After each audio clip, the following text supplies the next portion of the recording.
Tantamnya bukan tentang Kristennya, tapi bagaimana saya hidup itu sih yang saya itu kan sih. Jadi menurut Abang apa sih fungsi agama itu? Kalau fungsi agama gini Mm-mm. kayak kebetulan ya, kebetulan saya memang dilahirkan secara Katolik. Iya. Nenek-nenek saya, kakek-kakek, buyut saya semua Katolik. Tapi di saat saya lahir atau di saat saya sudah bisa berlogika atau sudah bisa mandiri, saya sangat jauh dari itu. Saya sangat jauh dengan yang namanya tentang mengenal agama itu saya sangat jauh. Di masa-masa lalu saya banyak berbuat dosa gitu. Nah, titik terendah saya, makanya kenapa saya sekarang mengenal Tuhan. Titik terendah saya di saat Covid 2020. Saya dulu tinggal di Jakarta, saya punya usaha lah, punya bisnis kecil-kecilan lah. Dan di saat Covid 2020 itu hancur semua. Akhirnya saya pulang ke kampung saya, kampung halaman saya. Dan saya sisa dari usaha saya di Jakarta, saya pulang ke kampung, saya buka usaha di sini. Dan itu juga hancur semua. Akhirnya saya menikah di tahun 2023. Saya menikah dan ya kalau menurut saya pada saat itu ya saya menikah itu ya karena saya kan orang Batak.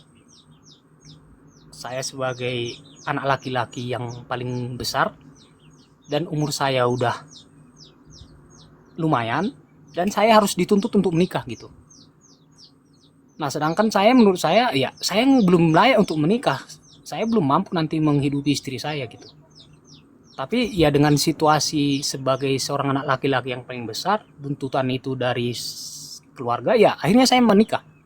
Dan kalau dibilang ya dijodohkan, dikenalkan ya, dikenalkan. Akhirnya ya udah saya menikah.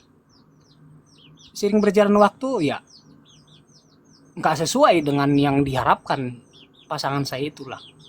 Jadi bertolak belakang sekali. Nah disitulah saya main-main sosial media, saya ngelihat Facebook, saya melihat Edis TV. Sosial media. Jadi, saya melihat Edis TV berdebat tentang Kristen dan Islam. Yang salah satunya diperdebatkan itu tentang Tritunggal.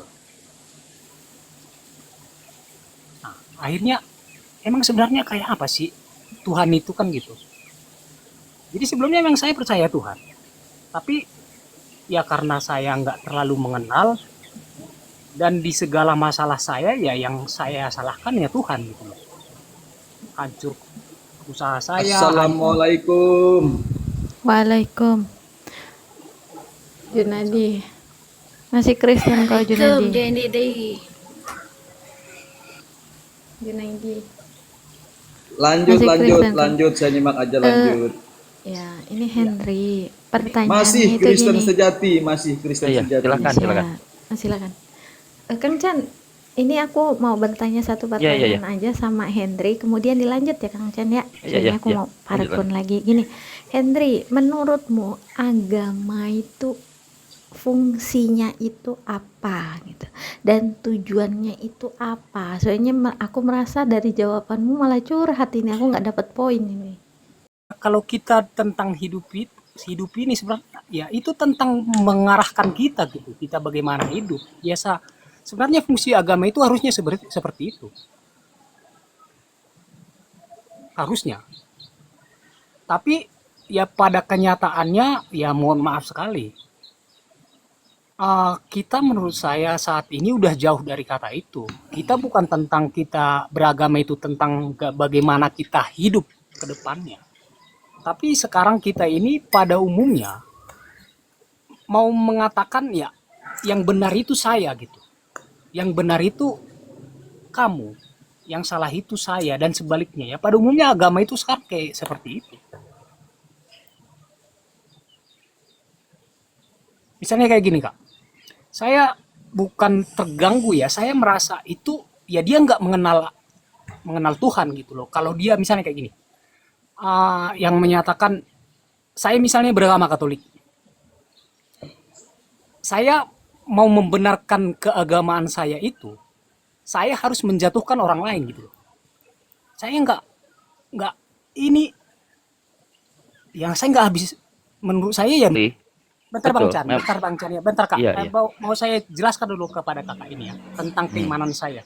Jadi kalau tentang keimanan Kakak yang Kakak jelaskan itu sudah sama seperti ya, kalau Kakak bisa berpikir jernih, itu sudah sangat bertolak belakang dengan pemahaman saya. Kan saya mengatakan seperti ini Kak. Ini kan kita tentang berbicara keimanan. Bagi saya keimanan itu ya apa? Tentang bagaimana saya hidup. Misalnya start dari sekarang sampai ke depannya. Itu ya saya memahami tentang agama, jadi saya melaksanakan bagaimana saya hidup. Nah, kalau pandangan Kakak kan tadi udah mengatakan Tuhan itu nggak bisa mati. Nah, itu kan keimanan Kakak gitu loh. Jadi maksud saya gini Kak, Kakak kan kalau misalnya saya ya, Kakak kan Islam. Nah, bagi saya misalnya kalau sesuai keagamaan saya ya Kak ya, misalnya saya Islam, saya akan mempelajari sedalam-dalamnya itu tentang Al-Quran. Karena kan landasan keislaman Islam itu kan Al-Quran. Jadi saya akan mempelajari sedalam-dalamnya tentang Al-Quran itu dan saya praktikkan di kehidupan saya. Saya enggak akan mengurusi agama Kristen yang Tuhannya mati atau segala macam, dan saya enggak akan menyalahkan itu. Maksud saya gitu Kak. Jadi maksud saya gini Kak, Kakak berbicara seperti itu tentang kekristenan, kan Kakak Islam gitu loh. Jadi saya misalnya Kak, jujur saja Kak, kalau saya memahami Alkitab, kalau saya membaca Al-Quran Kak, saya akan bahkan lebih dari perkataan Kakak itu bisa saya usahakan gitu loh tentang Islam. Jadi, tapi bedanya saya dengan Kakak itu apa? Karena saya memahami. Makanya saya nggak akan berkata Islam itu seperti ini, apa itu. Saya nggak mengatakan itu. Saya hanya fokus kepada keimanan saya. Saya fokus kepada Alkitab. Apa yang dikatakan di Alkitab, ya saya pahami. Terkait Kakak yang mengatakan misalnya, kalau kita mengikuti Alkitab ya habis kita. Sekarang tunjukkan Kak, ayat yang mana yang akar misalnya Kakak merasa janggal, tunjukkan kepada saya Lukas ayat 19:27. Lukas 19 bunyinya seperti apa? Bawalah seteruku yang tidak suka aku menjadi rajanya, bawalah mereka ke hadapanku, bunuhlah mereka di hadapanku. Matius 5, itu buat kita. Matius 15 nomor 3 nomor 4. Anak-anak, orang-orang, anak-anak yang tidak menghormati ayah dan ibunya, mencaci maki, mengutuki, ngomong-ngomong doang kepada, tidak mukul, tidak physically, ngomong-ngomong doang pada ayah dan ibunya, pasti dihukum mati. Aku datang bukan untuk membawa damai. Matius pasal 10. Aku datang bawa pedang. Apa? Memisahkan anak dari ibunya, perempuan dari bapaknya, sekeluarga istri keluarga adalah musuhnya. Boleh kita satu-satu aja dulu Kak, Pak, Ya, jangan Lukas semuanya. 19:27 dulu mulai. Lukas 19:27 Lukas dulu. 19. Lukas 27. 19 bentar Kak ya. Kebetulan saya lagi di luar. Mungkin saya terjeda ini kalau mau buka ayatnya ya. Lukas berapa tadi? 15? 19:27.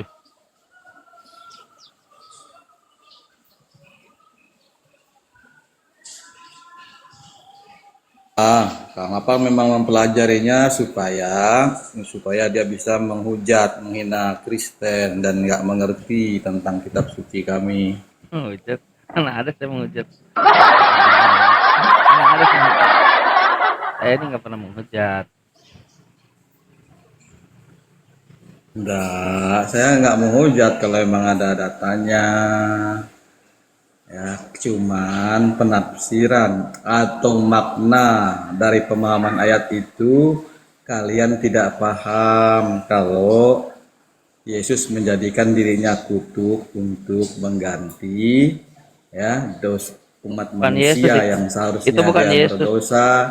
Itu bukan Yesus. Seharusnya kita yang Paulus. terkutuk, tapi Yesus menggantikan dirinya untuk menjadi kutuk. Enggak, Itu bukan. maksudnya. Bukan Yesus. Bukan Yesus. Galatia itu yang nulis Paulus, bukan Yesus. Ya, tapi Rasul Paulus memaknai tentang ayat itu, ya, tentang Jadi bukan Yesus kelahiran, ya. kematian, Ajaran Paulus. kebangkitannya kan di situ. Ya, Yesus Paulus ngajarin itu nggak melanjutkan mati. ajaran Yesus di situ. Yesus ngajarin dia nggak mati, dia nggak bangkit. Menurut Kancang seperti itu. Menurut Yesus, Menurut buka aja kami Matius orang 12:38. Kristen, Menurut Yesus, ya Matius kan, 12, Yesus 38, itu 39, mati 40. kan di situ. Menurut Yesus enggak. Itu Coba balik dia. lagi ke Pak Henry. Lukas 19:27. Boleh kita lanjut Kak? Pak? Boleh, boleh. Boleh, Nah, silakan. jadi gini Pak ya. Kalau Bapak mau membaca itu satu perikop itu Pak, itu tentang perumpamaan Pak. Jadi makna yang mau disampaikan di situ Pak.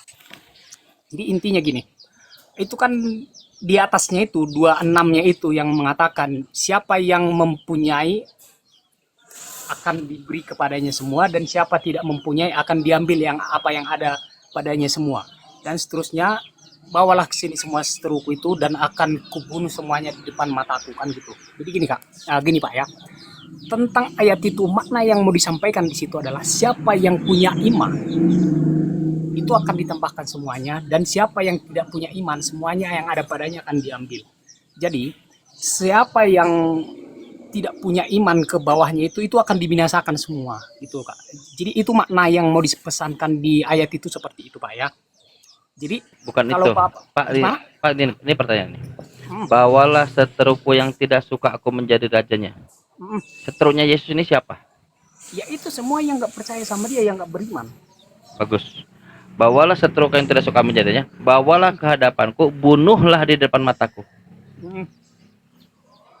Bunuhlah di depan mataku. Apa arti kata bunuhlah? Ya itu dibinasakan. Binasakan. Jadi Yesus akan membinasakan. Itu gini Pak ya. Kalau Bapak mau membaca Pak, saya mengatakan seperti ini. Injil itu kan ada 4. Injil Matius, Injil Lukas, Injil Markus, Injil Yohanes. Dan yang langsung melihat Yesus itu hanya 2, Matius dan Yohanes. Yang Lukas dan Markus ini, sepengetahuan saya, itu setelah Yesus tidak ada, dia meneliti, menanya kepada orang-orang dan menuliskan Injil. Itu tentang Lukas dan Markus. Jadi gini Kak, gini Pak, saya membaca Matius, Lukas, Markus, Yohanes, itu sangat punya perbedaan tentang penulisan. Lukas dan Markus itu sangat, jadi seperti di dalam Matius, itu penulisannya itu tidak ada langsung mengatakan misalnya dia berjumpa dengan Yesus, hai Yesus, itu tidak ada. Dia rata-rata mengatakan hai guru, hai Tuhan, hai anak Allah. Itu rata-rata seperti itu antara Matius dan Yohanes. Sedangkan Lukas dan Markus itu rata-rata kalau berjumpa itu langsung mengatakan Yesus, bukan dengan kata panggilan. Jadi yang mau saya sampaikan di sini seperti ini. Penulisan-penulisan di dalam Injil Lukas dan Markus itu rata-rata ya kalau dibilang kita bahasa secara kebahasaan itu bahasa kasar. Jadi makanya langsung dikatakan Pak Henry. Bawalah seteruku yang tidak suka aku menjadi rajanya. Bawalah ke hadapanku, bunuhlah dia depan mataku. Ya, Apa arti kata bunuh? Apa arti kata bunuh? Kan udah saya bilang dibinasakan. Tak menerima aku, berarti menerima Bapakku. Apa yang dipesankan Bapak kepadanya? Ya, siapa yang akan Pak Henry?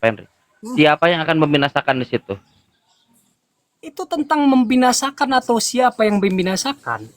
Itu sudah siapa? Kalau dibilang sudah ditetapkan, itu sudah ketetapan, Pak. Ya. Siapa yang akan membinasakan? Bukan masalah siapa yang udah seperti ini misalnya, Pak. Kalau kita misalnya berbicara, kalau kamu bermain api, kamu akan kebakar. Pak Henry. Bentar, Pak. Siapa yang akan membinasakan? Siapa? Itu sudah ketetapan, Pak. Ya, siapa yang menetapkan itu sehingga mereka binasa? Yang menetapkan itu Bapak. Tuhan. Ya, misalnya gini, Pak. Tuhannya Kristen menetapkan kebinasaan. Kristen. Jadi Tuhannya Kristen menetapkan kebinasaan. Kristen menetapkan kebinasaan. Tuhannya Kristen menetapkan kebinasaan. Gini Pak ya, saya mau mengatakan ya, kalau tentang kebinasaan ini, ya sudah ketetapan. Misalnya kalau Bapak mengatakan Pak Henry, alasan kenapa Anda gugup dan gagap itu karena Yesus di situ yang akan membinasakan. Dan Anda sebetulnya tadi udah benar Pak Henry. Anda katakan kalau agama itu tidak membawa mengatur dan lain-lain, aku tidak dapat betul. Itulah yang dikatakan oleh orang-orang di Eropa ketika mereka mengklaim dirinya ateis, agnostik. Tapi yang dimaksud dengan agama, religion saat itu adalah Kristen, bukan Islam. Jadi ketika mereka mengatakan narasi-narasi Pak Henry ini yang sebetulnya sudah lama Pak Henry, sebentar dulu, yang sudah lama Pak Henry, bukan original dari Pak Henry, buktinya tadi diuji dengan Lukas 19:27 Anda gugup dan gagap. Ini Pak Henry, itu narasinya sudah lama. Ketika orang-orang mengatakan agama itu tidak menyelamatkan,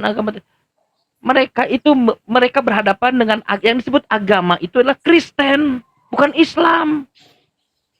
Bukan Islam, Kristen. Itu betul, tapi agamanya Kristen, bukan Islam.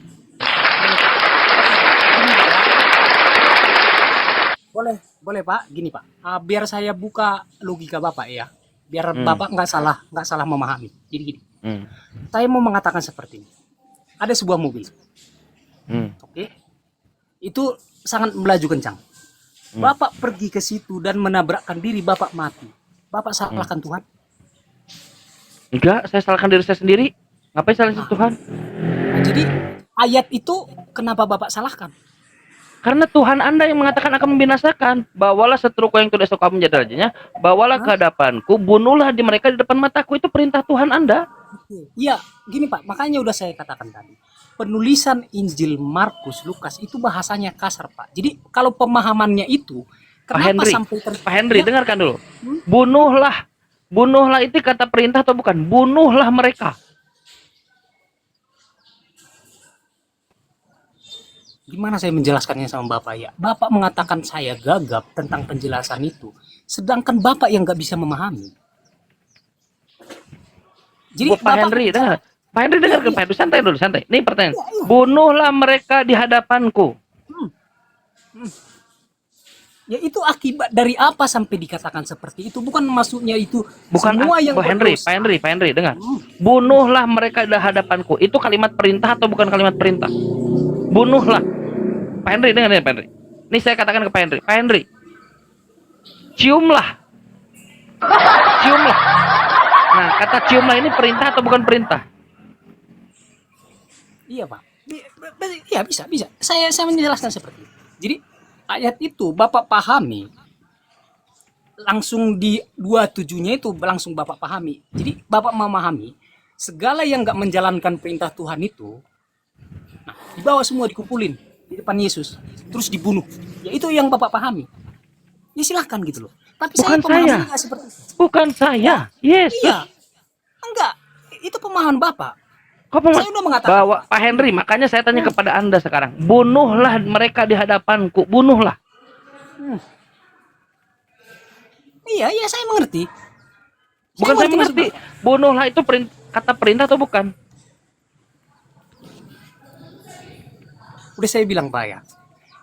Itu saya maknainya seperti ini Pak. Terlepas Bapak memaknainya seperti apa, saya memaknainya tentang ayat 27. Saya nanya ke Pak Henry, Pak Henry. Ya. Saya nanya ke Bapak, bunuhlah. Bunuhlah itu kata perintah atau bukan? Iya Pak, nggak usah ditanyakan lagi. Ya Bapak udah Bagus. memahami seperti Siapa itu, yang mau apa lagi? Bukan saya. Pak Henry, ini pertanyaan kepada ini lihat. Saya bertanya kepada Anda, pemahaman Anda. Bunuhlah itu kata perintah atau bukan? Ya perintah. Menurut Anda? Bagus. Ya, perintah. Siapa yang memerintahkan membunuh di situ? Ya dari ayat itu ya Yesus. Makanya sudah saya katakan, kenapa orang-orang banyak sudah tidak percaya pada agama. Agama yang dimaksud itu bukan Islam, agama yang dimaksud religion saat itu adalah Kristen. Ini salah satu buktinya.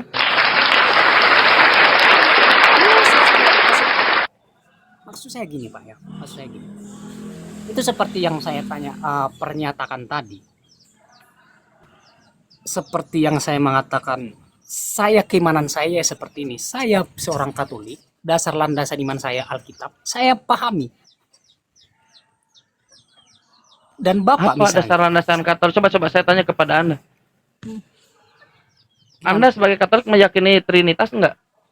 Ya, Di mana Trinitas di dalam Bible? Bukan diksinya ya. Diksinya nggak pernah ada. Nyari sampai mati pun.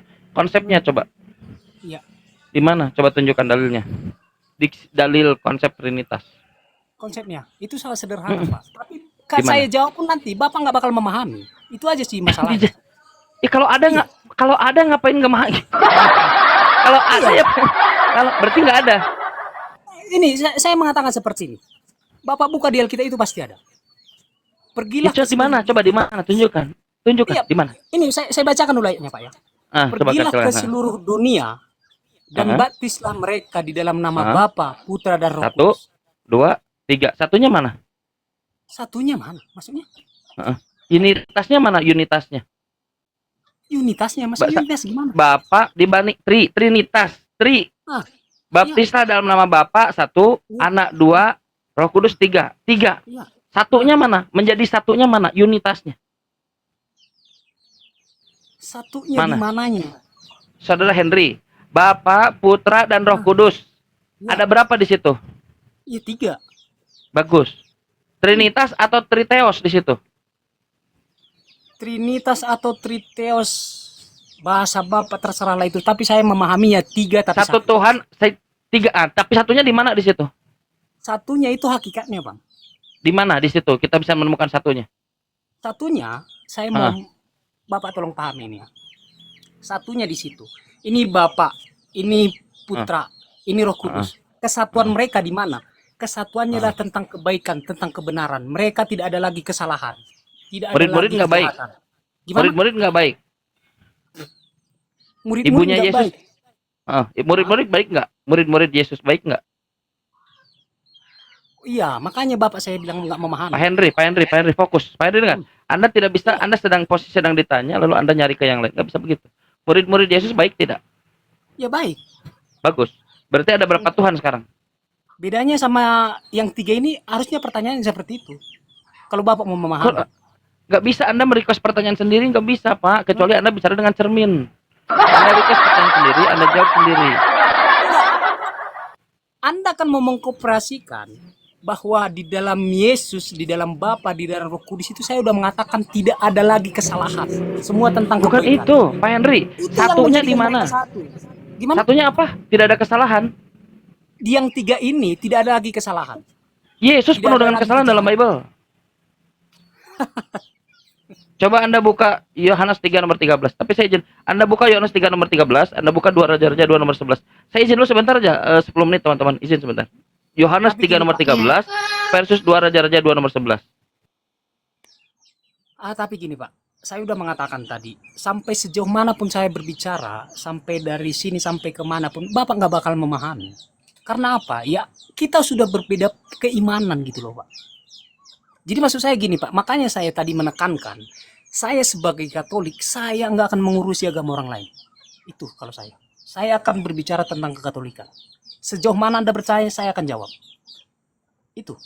Dan terlepas jawaban saya itu Anda suka atau tidak, itu urusan Anda, bukan urusan saya. Itu sih. Saya masuk Pak Henry dikit, boleh ya? Pak Hasan kan ada hajat yang lain. Boleh ya Pak Henry ya? Ya boleh. Ya, lanjut Pak Angon. Dengan narasi Pak Henry barusan. Ingat Pak, yang sedang Bapak jalan itu suatu keyakinan berkenan dan berketuhanan. Tentunya Bapak ada hak dan bahkan kewajiban untuk mengajak kami. Gimana Pak? Bangun Tuhan kita ini loh gitu kan. Gimana? Sebenarnya kami bagian. Karena bicara Tuhan, bicara keyakinan yang tentunya kita saling mengingatkan kan, mengajak lah. Sama ketika ini Bapak mungkin bertemu dengan kami, maka di sini pun ada hak kami untuk mengajak Bapak. Ini loh Tuhan kamu kan gitu. Ketika Bapak amboi sorangan, orang Sunda bilang, Bapak hanya saya aja, itu nggak bisa Pak. Hidup kita ini jelas homo homonis socius kan. Manusia itu manusia bagi yang lainnya, bukan homo lupus, bukan serigala bagi, bukan. Oke. Artinya ketika Bapak berketuhanan, maka libatkan aja kami dalam berkeyakinan ini. Boleh saya tanggapi. Ketika Pak? Bapak ada keterbatasan dalam menarasikan tentang Tuhan, ini kelemahannya Bapak. Boleh saya tanggapi Pak? Jangan sampai Bapak mengatakan gitu tadi yang saya berkali-kali saya dengar. Oh kamu nggak ngerti, oh kamu nggak ngerti. Bapak ngerti kok saya enggak gitu kan.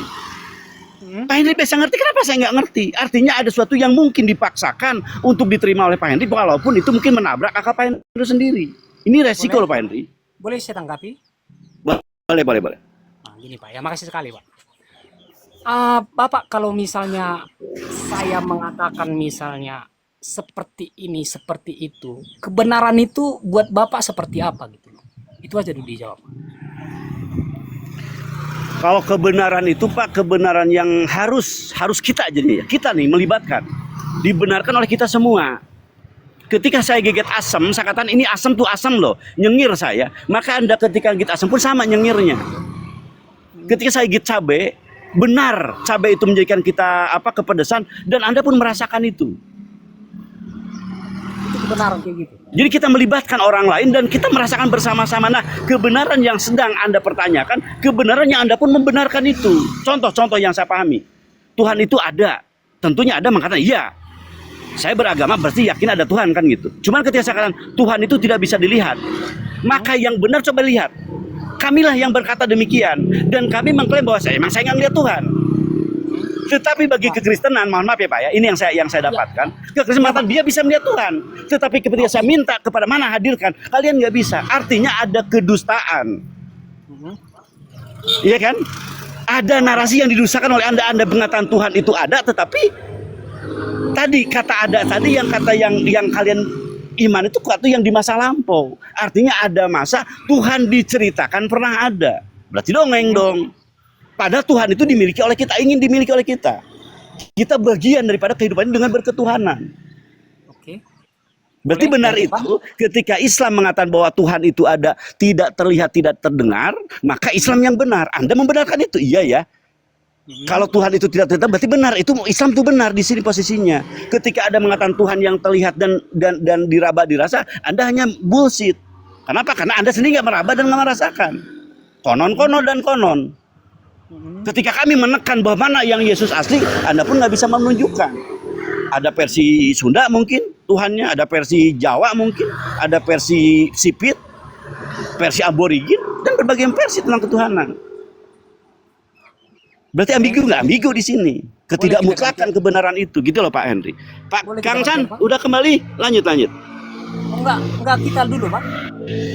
Belum kayaknya Pak Anggon. Enggak boleh saya tanggapi, Lagi Pak. jemput.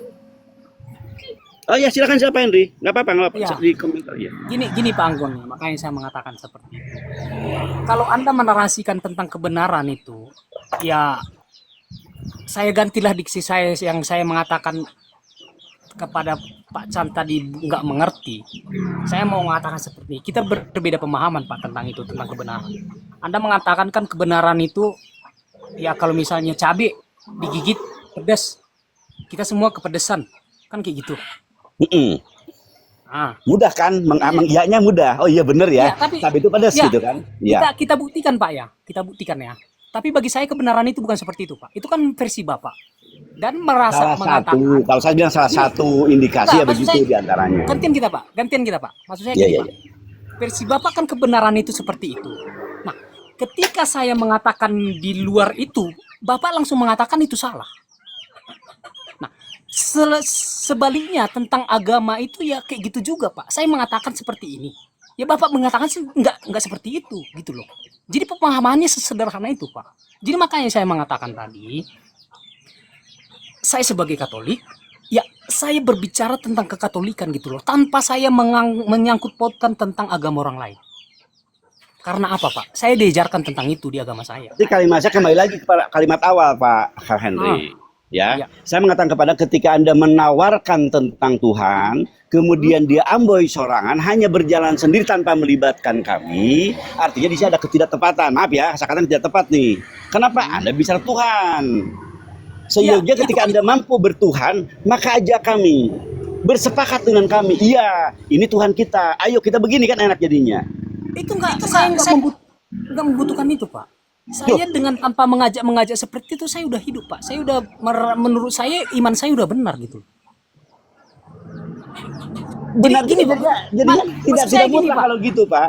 Jadi gini Pak. Kebenaran seperti yang Bapak imani itu tidak mutlak kalau begitu jadinya. Kenapa? Karena ada sesuatu yang akal Anda pun bisa kritis terhadap narasi sendiri. Jadi gini Pak maksud Pernyataan saya. Anda yang Anda bikin Pak Henry, pernyataan yang bikin itu menimbulkan pertanyaan. Tapi tadi ketika Anda di luar, maka Anda pertanyaan apa ya dengan pernyataan saya ini? Coba Anda simak pertanyaan-pertanyaan dari kami. Dan pertanyaannya bentuk pernyataan, apa bentuk jawaban atau bentuk lawan daripada pernyataan Anda. Anda harus ikut pernyataan kami ini, pertanyaan kami ini. Bentuk bahwa Anda bertanggung jawab terhadap pernyataan Anda. Ketika saya contoh gini, biar paham. Saya contoh kali gini ya. Saya katakan bahwa Tuhan kita ini tidak ngantuk, tidak tidur. Saya selama ini Pak, selama dakwah katakanlah ya, atau mengajak menyuruh, ternyata dia pernah ada yang mempertawakan kalimat ini. Oke Pak. Ini ada contoh gini lah, serius Angon, Tuhan kamu apa Tuhan kita nggak ngatur hidup? Tidak pernah. Artinya pada hati yang paling dalam, pernyataan saya dibenarkan oleh hati-hati mereka. Iya, Oke. nggak layak Tuhan tidur dan ngantuk kan gitu. Jadi gini Pak. Tetapi ketika ada di balik pernyataan, maaf sedikit lagi, ketika di balik pertanyaan Tuhan saya mati, timbul pertanyaan kenapa mesti marah pernyataan ketika pertanyaan itu dilontarkan. Bukan itu pernyataan kalian, kan gitu kan?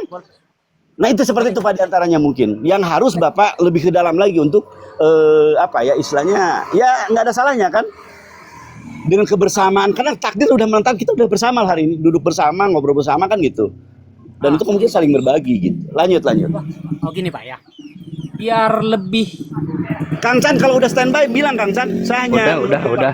enggak gini Pak. Siap lanjut. Pak Agon gini Pak Agon. Gini Pak Agon ya.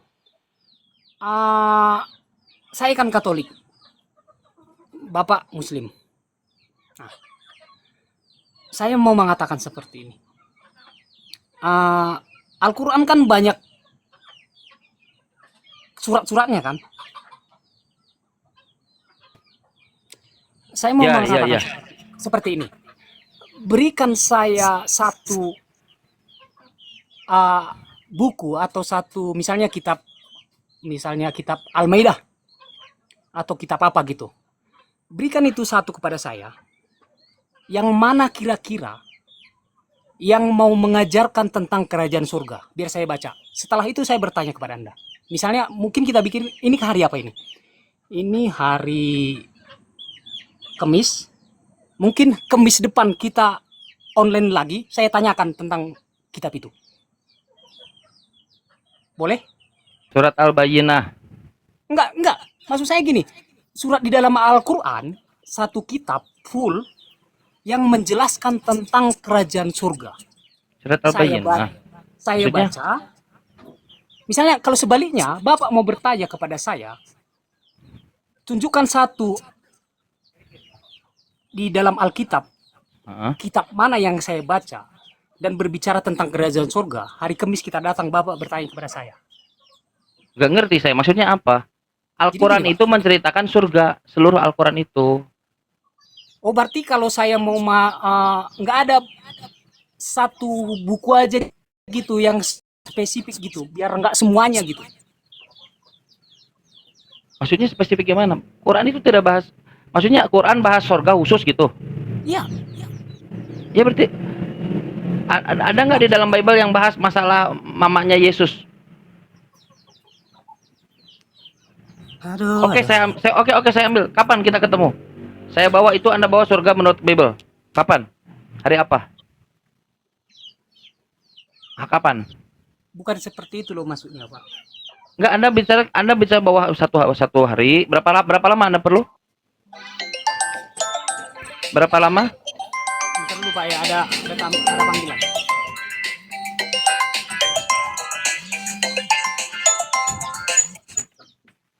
Berapa lama?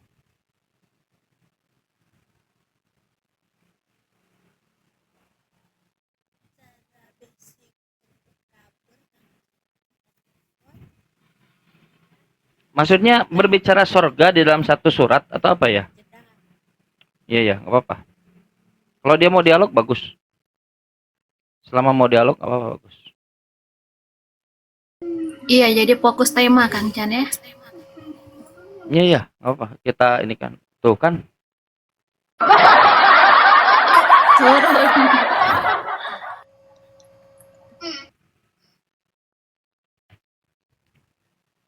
Gak ada teman-teman. Itu cara ke jalan keluar yang buruk dari kekristenan.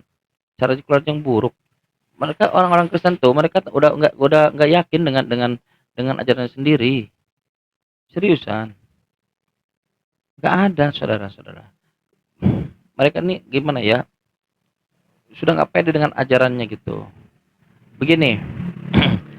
Kalau Yesus, lihat Yesus itu kan dia bawa kebenaran nih. Yesus menurut dirinya. Nah, bentar lu.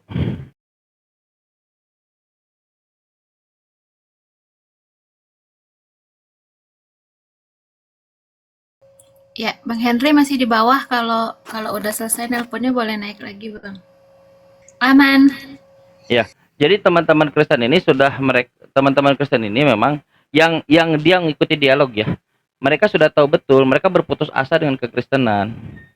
Mereka sudah nggak bisa ngapa-ngapain lagi. Kenapa? Karena sejatinya musuh Kristen itu Bible-nya. Dan posisi kita itu semua melihat Bible, semua, bukan hanya Islam. Semua orang melihat Bible. Ketika melihat Bible, mereka tahu betul apa yang dikatakan Bible itu jauh panggang dari api, jauh dengan apa yang diajarkan oleh gereja. Seriusan asli.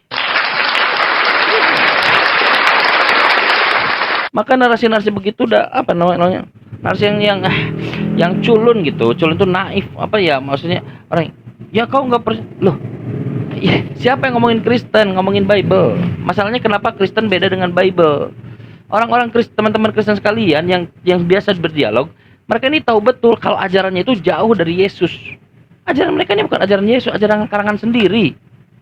Yesus tidak pernah mengajarkan Tritunggal. Mana ada Yesus mengajarkan Tritunggal? Berikan kepada saya satu saja dalil dalam Bible Yesus mengajarkan Tritunggal. Saya kentut di gereja, seriusan, asli. Satu saja Yesus mengajarkan Tritunggal, nggak ada demi Allah. Saya sudah ubek. Saya kira seluruh dunia ini, bahkan orang-orang Kristen sendiri sudah mengubek itu semua. Itu sesuatu hal yang sudah pasti, sudah dipakem. Tak pernah mengajarkan Tritunggal. Konsep ketuhanan paling inti dari kekristenan ternyata tidak pernah diajarkan oleh Yesus. Asli nggak ada, teman-teman sekalian. Kok aneh sih, Chan? Kok masa sih Kang Chan? Yesus tak pernah mengajarkan Tritunggal? Iya benar, memang. Lalu kalau gitu Tritunggal dari mana? Tritunggal sudah ada, Trinitas ya. Trinitas sudah ada sejauh dulu, sudah ada. Sebelum Yesus, Mitra, Osiris, Horus, Zeus, Hera, Hercules, banyak Trinitas itu. Mitra, Dewa Mitra. Mitra datang ke dunia ini untuk menebus kutuk dosa manusia dengan jalan digantung, crucified, digantung. Lalu dia mempunyai 12 murid, lahir dari perawan suci. Nah, kenal nggak? Saya ngomongin Mitra ya. Kalau kelas 1, teman-teman Kristen itu mulai ragu dengan imannya. Banyak orang-orang Kristen ragu dengan imannya. Dan ada teman-teman Kristen sekalian yang belum ridho untuk menerima kenyataan, belum siap. Lalu mereka mengatakan 3 tapi 1. Gimana 3 tapi 1? Ya 3, 1 ya 1. 3 tapi 1. Inilah orang yang kata Kodonitan tuh makan gorengan 3 tapi ngaku 1. 3 ya 3, 1 ya 1. Yes. Teman-teman Kristen, saya rekomendasikan ya, silahkan nanya aja. Kalau dialog boleh, tapi rekomendasinya nanya aja. Silakan Pak Jumadi, Muslim atau Kristen? Saya Kristen, Pak. Tapi noise. Tapi Anda noise. Coba lihat teman-teman Kristen kita yang naik dari tadi. Lihat teman-teman Muslim yang standby dari tadi. Coba lihat Kristen yang naik dari tadi. Coba lihat. Teman-teman Kristen yang standby dari tadi. Coba lihat teman-teman kalian yang naik dari tadi. Lihatlah dari buahnya, kata Yesus. Gak bisa memang. Saya pun sama. Nauzubillah min dzalik. Kalau saya di Kristen memang gak ada cara lain selain harus bersikap gila, bersikap aku harus menjengkelkan lawan bicaraku, bersikap aku harus ngeyel, apapun harus aku lakukan, aku harus nipu. Saya berkali-kali dialog dengan pendeta ternyata nipu. Waduh. Stoplah berbohong dalam 3 hal. Apa aja 3 hal? Ini tadi. Anda buka ajaran Kristen, Filipi 1:18. Tidak mengapa Kristus disebarkan dengan tipu daya. Makanya orang Kristen hari ini banyak yang nipu-nipu kan? Banyak nipu-nipu. Lihat Matetes namanya. Matetes. Lucu dia. Lulusan STT lah. Lucu-lucuan. Dulu Yesus itu Tuhan. Sekarang setelah mulai dialog dirubah. Yesus itu Allah. ALLAH. Sekarang dia rubah lagi tuh. Ditambah oleh dia pakai kopiah sekarang. Tipu. tipu daya, tipu daya. Terus ada Torosoki, ada pendeta Torosoki namanya. Torosoki. Wah, dulu dulu apa namanya? Oh, salib. Wah, pakai baju pendeta dan lain-lain. Ah, pakai toga dan lain-lain. Sekarang pakai kopiah sekarang ini. Terus ditanya lah. Ya, kenapa? Ah, ternyata perhatiannya sudah mulai hilang. Oh, banyak sekarang ternyata ada orang-orang yang mau menghujat Islam. Oh, mereka mendapat perhatian lebih, mendapat duit lebih. Maka orang-orang begitu mulai ditinggalkan. Lalu mereka mencoba perusahaan usaha baru dengan cara pakai peci, pakai lucu-lucu. Ini kayak minoritas, lihat 650 juta minoritas dunia ini lihat, berulah terus tiap hari ini.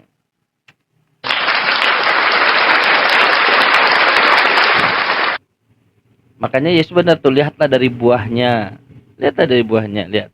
Bagaimana teman-teman Kristen. Dia nggak bisa dia untuk berdialog seperti layaknya manusia. Ngobrol kayak manusia tuh nggak bisa.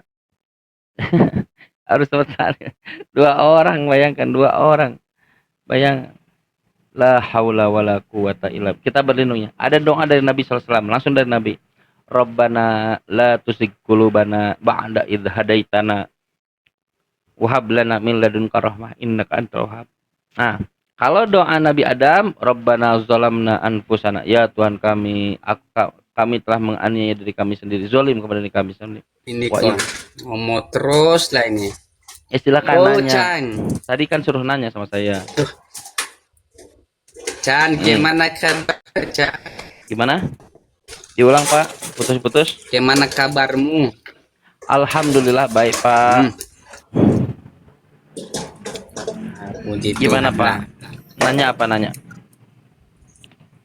Harus belajar Ya, nanya kenapa Kristen. sih Bapak nggak mau mengambil, nggak gini Pak? Kenapa Bapak nggak mau mengambil urusan perbandingan, Pak? Gimana? Nggak mau ngambilnya namanya perbandingan. Perbandingan apa? Ya perbandingan lah Pak. Perbandingan ngerti. kitab. Yang mana yang lebih layak kan gitu Pak. Oh, boleh. Silakan. Silakan, boleh. Gini Pak, Boleh, silakan. Mana yang lebih layak? Sila, bagus. Itu bagus, itu fokus. Saya di situ juga bagus, keren.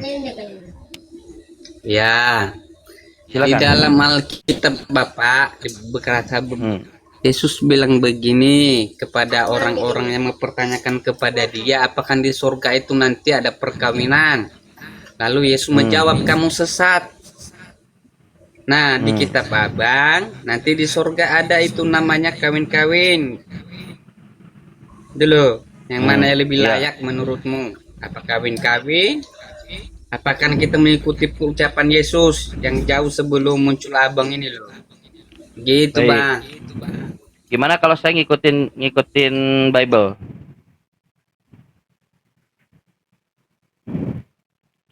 Bisa Anda bantu saya buka Bible?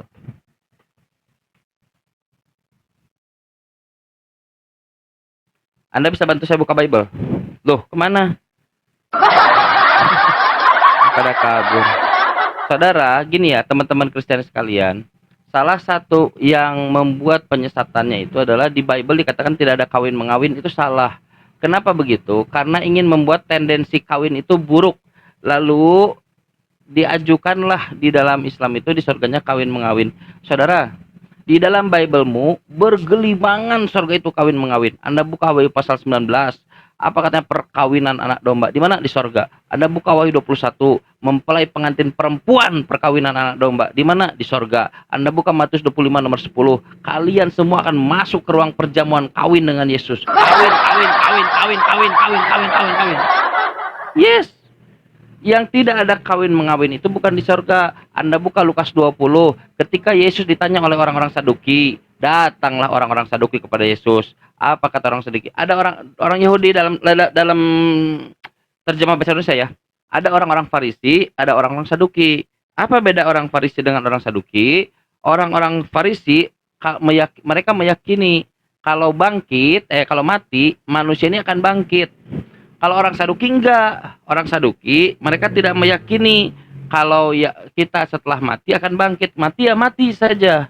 Jadi perbedaan antara orang Farisi dan para Saduki salah satu yang paling fundamentalnya adalah kebangkitan. Orang Saduki tidak meyakini Yesus bukan Yesus, manusia ini setelah mati akan bangkit. Nggak meyakini mereka ini. Beda dengan orang Farisi. Nah, waktu itu orang Saduki ini ingin mencoba Yesus. Ingin buat masalah dengan Yesus. Datanglah orang-orang Saduki kepada Yesus. Anda buka Lukas 20. Saya lupa ayatnya. Apa kata orang Saduki? Guru, kata orang Saduki, ada permasalahan nih. Ceritakan kepada bagaimana menyelesaikan ini. Menurut hukum Musa, kata Yesus, menurut hukum Musa, kalau ada suami istri, terus suaminya meninggal, istrinya belum punya anak, maka adik dari suami itu harus menikahi istrinya, mengawini istri itu, mengawini kakak ipar berarti ya, kakak ipar berarti, kakak iparnya. Nah, terus ada kasus nih, ngajuinlah orang Saduki ini kasus. Ngajuin kasus ini bukan kasusnya ada, tapi ini akal-akalan orang Saduki aja untuk mencelakakan Yesus supaya dia nggak bisa jawab, supaya pertanyaan ini loh, pertanyaan apa buatan gitu. Ada seorang wanita punya suami, menurut hukum Musa kalau dia mati maka adiknya harus menggantikan si kakaknya menjadi mengawini istri itu. Terus dia mati lagi. Nah, adiknya lagi akan menggantikan dia untuk mengawini kakak iparnya itu. Dia mati lagi, adiknya lagi menggantikan dia sampai 7 atau 8 kali berturut-turut.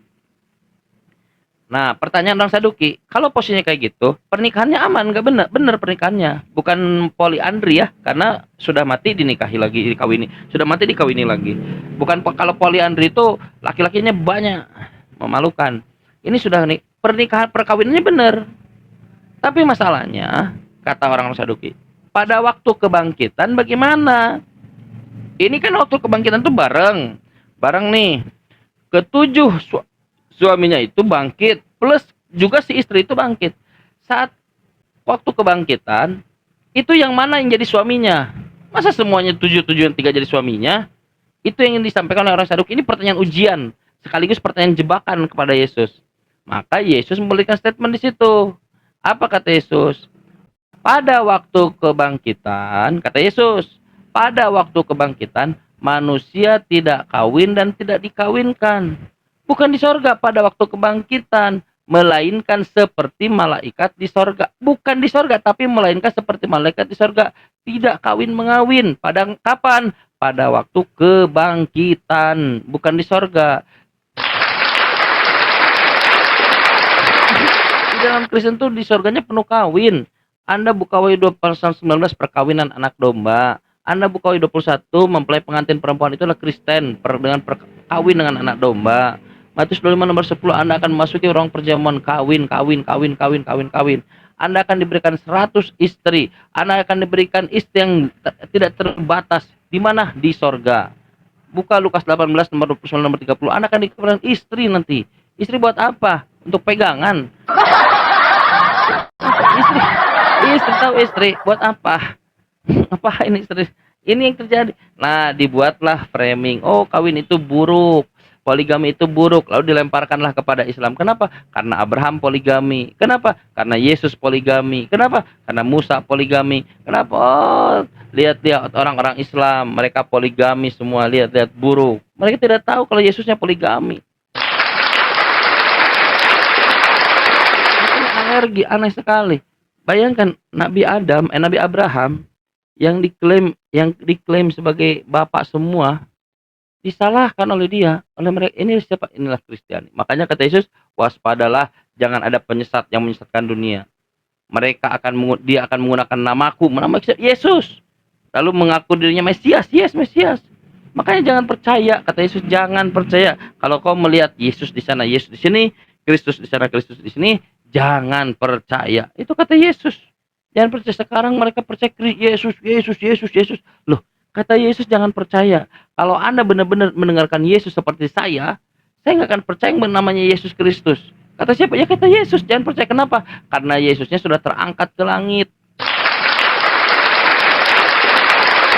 Kalau Yesusnya sudah terangkat ke langit, siapa lagi yang ada di bawah? Tidak, apa kata Yesus? Penyesat.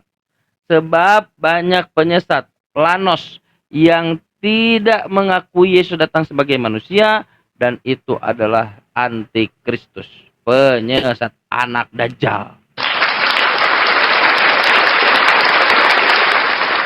Anak Dajjal, Pak. Seriusan asli.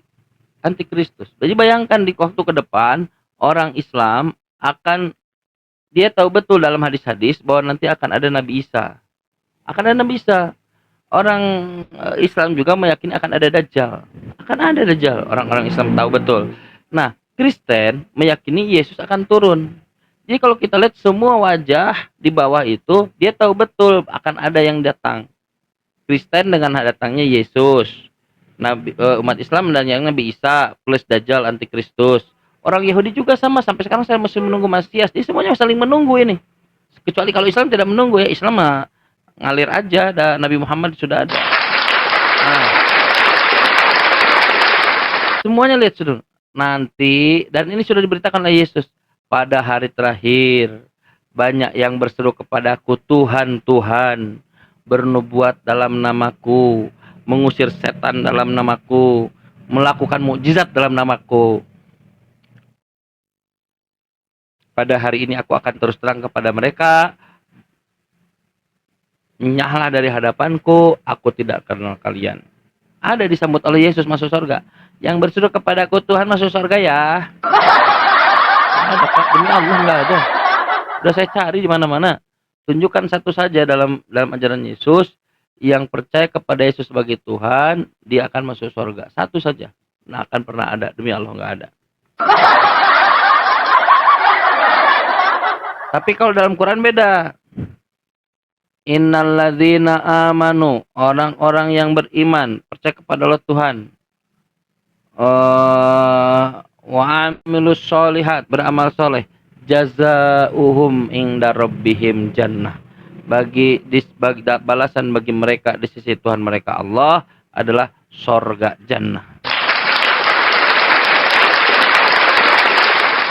Ya ayyatuhan nafsul mutmainnah. Wahai orang-orang yang mempunyai nafs mutmainnah, nafs yang tenang, irji'i ila rabbiki radiyatan mardiyah. Masuklah, datanglah, kemarilah dengan keriduan dari Tuhanmu. Radiyatan mardiyah. Fadkhuli fi ibadi, maka masuklah menjadi hambaku.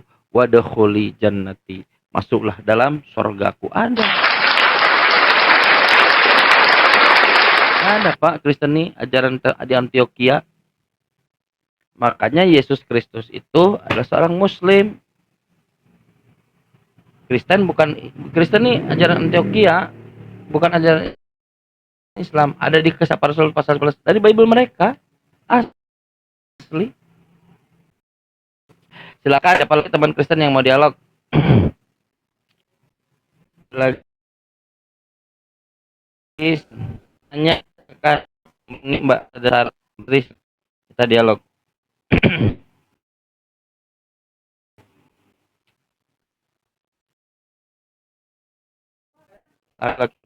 Untuk foreign